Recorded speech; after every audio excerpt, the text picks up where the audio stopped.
অসমৰ মুখ্যমন্ত্ৰীয়ে বাজপেয়ী ভৱনত প্ৰধানমন্ত্ৰী নৰেন্দ্ৰ মোদীৰ ইমাৰ্জেঞ্চি ডায়েৰী নামৰ এখন কিতাপৰ উদ্বোধনী অনুষ্ঠানত বা তেওঁলোকৰ সেই কিতাপখন বিতৰণ অনুষ্ঠানত উপস্থিত থাকি অসমৰ সৰ্বকালৰ ভাৰতৰ সৰ্বকালৰ এটা বিতৰ্কিত বক্তব্য প্ৰকাশ কৰিছে। মুখ্যমন্ত্ৰীজনে কৈছে যে ভাৰতৰ সংবিধানৰ পৰা অতি সোনকালে ৭২ নং সংশোধনীত যিটো ভাৰতৰ ৪২তম সংশোধনীত ভাৰতৰ সংবিধানত যিটো ধৰ্মনিৰপেক্ষ আৰু সমাজবাদ শব্দ দুটা আহিছিলে সেই শব্দ দুটা ভাৰতৰ সংবিধানৰ পৰা উঠাই ল'ব লাগে।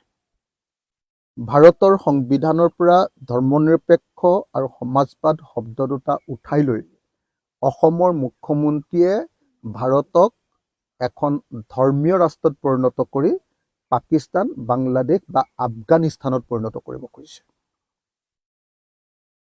দীৰ্ঘদিন ধৰি সমগ্ৰ ভাৰতত বিজেপি RSSে আমাৰ দেশখনৰ ধৰ্মনিৰপেক্ষ সাংস্কৃতিক বাতাবৰণটো নাইকিয়া কৰি এখন ধৰ্মীয় মৌলবাদী দেশত পৰিণত কৰিবৰ কাৰণে এখন জঘন্য ধৰ্মীয় জিঘাংসাৰ দেশত পৰিণত কৰিবৰ কাৰণে অপচেষ্টা অব্যাহত ৰাখিছে।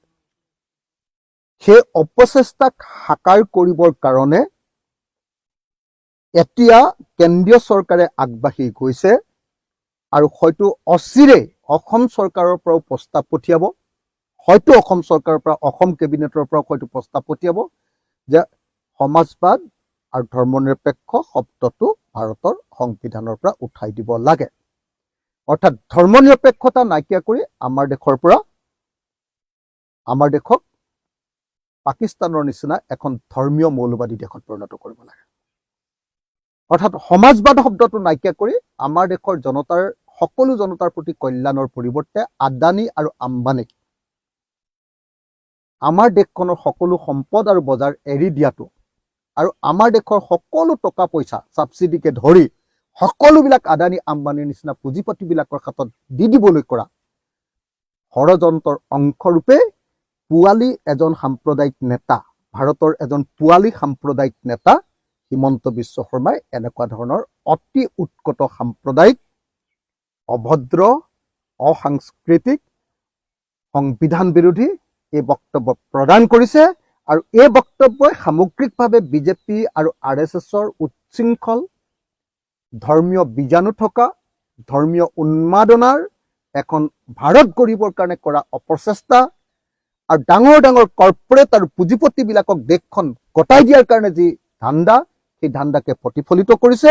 আৰু সেইকাৰণে অসমৰ মুখ্যমন্ত্ৰীৰ এই বক্তব্যক মই কেৱল নিন্দা কৰাই নহয়, অসমৰ মুখ্যমন্ত্ৰীয়ে এই বক্তব্য প্ৰদান কৰাৰ কাৰণে অসমৰ মান সন্মান হানি কৰিছে বুলি মই অভিযোগ উত্থাপন কৰিছো। আৰু অসমৰ মুখ্যমন্ত্ৰীক এনেকুৱা সাম্প্ৰদায়িক বক্তব্য, ধৰ্মীয় উন্মাদনাৰ বক্তব্য আৰু সংবিধান বিৰোধী বক্তব্য প্ৰকাশ কৰাৰ কাৰণে তেখেতক ৰাজহুৱাভাৱে ক্ষমা খুজি এই বক্তব্য উঠাই ল'বৰ কাৰণে দাবী জনাইছো।